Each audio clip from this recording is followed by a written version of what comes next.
5 kebiasaan yang membuat kita hidup stuck dan susah maju. Hari ini kita akan bahas tentang kenapa sih hidup kita tuh rasanya stuck dan gak bisa maju.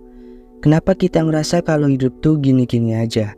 Jadi ada beberapa ciri-ciri kebiasaan yang membuat kita tuh jadi gak bisa mengeksplor hidup kita ke tingkatan yang lebih tinggi. Ngerasa terjebak di dalam kehidupan yang gak ada progresnya. Nah, kira-kira kebiasaan apa sih yang bikin kita sering ngelakuin hal yang bikin kita ngerasa stuck dan susah maju? Langsung aja yuk kita bahas. Yang pertama, gampang menyerah. Ini udah red flag banget sih kalau kata anak zaman sekarang. Ya, gampang nyerah mungkin adalah suatu alasan yang klasik banget. Tapi percaya gak percaya, itu adalah hal yang masih sering kita lakuin sampai sekarang. Gak jarang kata-kata ini sering dikaitkan sama mager, males, full rebahan, dan sifat-sifat lainnya yang sebenarnya kalau ditarik ke atas ketemunya ya gampang nyerah gitu. Ya contoh nih, kita lagi ada suatu hal yang pengen dikerjain gitu. Awalnya enak nih, mulus banget karena bisa ngejainnya. Tapi next stepnya ketika kita ketemu yang susah, akhirnya kita mulai tuh nyari-nyari alasan buat diri sendiri biar gak ngelakuin hal itu. Misal alasannya males, susah, udah usaha, dan lain-lainnya yang padahal itu sama dengan gampang nyerah. Gimana, sadar gak masih ngelakuin hal itu? Nah, uniknya nih sebenarnya yang kita rasain itu semua adalah hal yang wajar. Namanya juga manusia gitu. Kegagalan itu udah jadi suatu hal yang paling sering nemenin kita. Kita harus mulai sih buat menanamkan mindset bahwa dalam proses kita, entah itu mau ngejar mimpi, ngejar apapun tentang tujuan kita, keberhasilan dan kesuksesan itu buat nyampe ke sana cuma butuh sekali. Jadi ya wajar aja kalau di tengah jalan kita banyak nemuin kegagalan.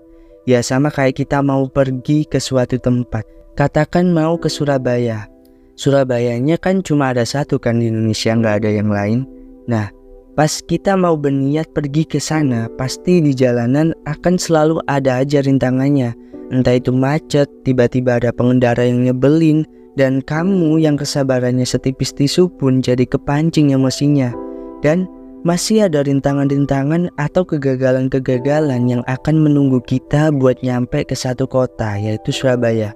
Nah, jadi kalau kita pas lagi ngerasa males gitu ya, pengen nyerah, tanemin mindset bahwa ya mau gak mau harus tetap jalan gitu kalau mau nyampe ke suatu tempat. Ya kalau enggak, kita ya gak akan kemana-mana. Ya udah, nikmati aja hidup yang gini-gini aja. Yang kedua, takut perubahan. Kita sama-sama tahu bahwa perkembangan teknologi di dunia ini cepat banget. Kita akan selalu dihadapkan dengan masalah beradaptasi dengan perubahan. Tapi kebanyakan dari kita biasanya takut dengan perubahan. Karena ya apalagi kalau bukan alasannya udah seneng di zona nyaman. Kita nyaman dengan rutinitas, yang padahal rutinitas itu pun gak bikin kita maju gitu.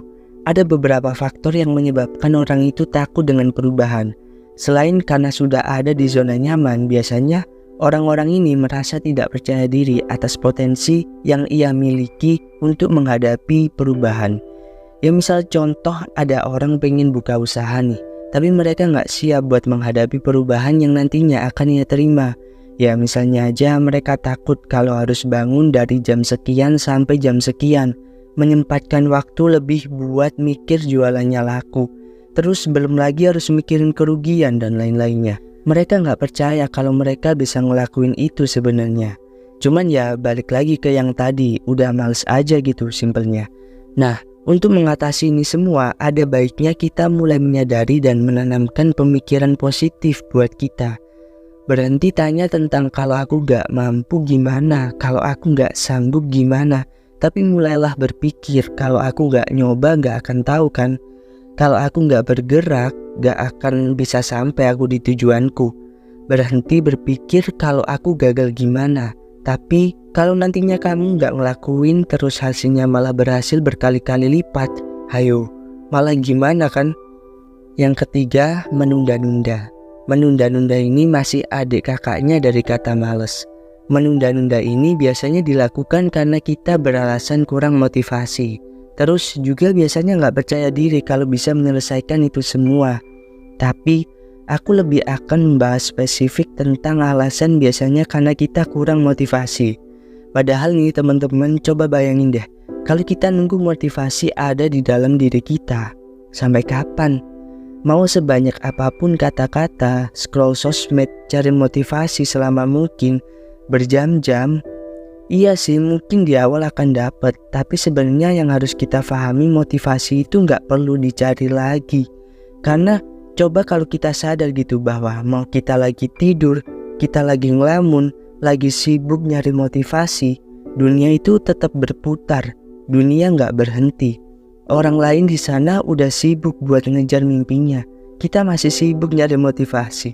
Ya yang padahal kalau kita dengan sadar bahwa dunia itu nggak berhenti, waktu kita semakin habis, tubuh kita semakin menua, ya itu sebenarnya udah motivasi yang nggak perlu lagi dicari. Jadi ya mau sampai kapan gitu kalau nggak dari sekarang. Yang keempat, kurang disiplin. Disiplin ini udah dari SD nggak sih kita diajarin? Bener banget, guru kita itu ngajarin dari kecil. Karena ya nyatanya sampai segede sekarang kita tetap tanpa sadar melakukan hal ini. Ada beberapa faktor yang menyebabkan seseorang kurang disiplin. Biasanya karena melihat melakukan suatu kegiatan secara disiplin atau terus-menerus dan konsisten, itu biasanya dianggap tidak menyenangkan dan membosankan. Ya emang bener banget sih dan gak ada salahnya. Karena menurut beberapa penelitian termasuk di zaman smartphone yang canggih sekarang, manusia itu penuh akan distraksi. Entah kenapa manusia itu sekarang lebih ngerasa cepet bosen gitu. Bosen dikit langsung terdistraksi sama HP. Akhirnya waktu yang harusnya bisa buat produktif malah dibuat scroll TikTok tuh berjam-jam. Tanpa sadar sebenarnya teknologi ini juga berpengaruh dengan disiplin ini. Nah sekarang udah saatnya sadar nih. Ya sesimpel kalau tahu ternyata kita itu sebenarnya lagi dijajah sama platform-platform ya kayak TikTok, Instagram, ya mungkin YouTube juga. Iya mungkin kalau kita nontonin yang bermanfaat atau beredukasi gitu ya nggak apa-apa sih. Tapi kalau enggak, cuma nonton joget-joget doang misalnya, hiburan doang. Iya sih nggak apa-apa kalau mau hiburan, cuman udah waktunya mikir sih hari ini kita udah ngelakuin apa buat diri sendiri. Kegiatan produktif apa yang udah kita lakukan buat masa depan kita. Kalau belum ngelakuin apa-apa, harusnya kita mulai dari sekarang. Sebelum lebih jauh lagi, buat nontonin hal-hal yang gak bikin kita maju gitu. Yang kelima, tidak memiliki tujuan yang jelas.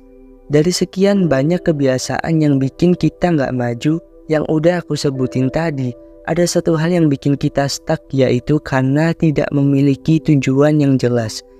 Ini adalah main powernya. Kalau kita nggak ada tujuan yang jelas, ya gimana mau nyampe kan? Udah simple banget bagian ini, tanpa harus dijelaskan dengan rinci. Harusnya kita sama-sama paham. Nah, mulai sekarang bisa nih buat teman-teman mungkin mulai cari apa sih potensi yang kita punya dan apa sih yang pengen kita tuju di masa depan. Kita pengen ngapain? Kita pengen jadi apa? Kita mau meletakkan diri kita di mana? Nah, bagi teman-teman yang mungkin belum tahu nih, ya mulailah digali dari sekarang. Cari dan rencanakan yang terbaik buat masa depan. Kalau teman-teman yang udah tahu mau ngapain gitu ya, baru poin-poin sebelumnya yang udah aku sebutin tadi bisa kita terapin bareng-bareng supaya kita punya masa depan yang lebih baik. Coba deh teman-teman tulis di kolom komentar, kira-kira apa nih yang lagi seneng dilakuin, yang mau dituju. Siapa tahu teman-teman yang lain juga jadi terpacu buat ngelakuin hal yang sama. Nah, itu tadi adalah 5 kebiasaan yang bikin kita nggak maju-maju. Terima kasih udah nonton video Your 20s ini. Semoga ada yang bisa dipetik meskipun sedikit. Seenggaknya pelan-pelan bisa jadi lebih baik. Jangan lupa like dan subscribe kalau kalian suka konten ini. Dan jangan lupa share biar lebih banyak orang yang tahu. Sekian, aku Jody, sampai ketemu di video selanjutnya. See you.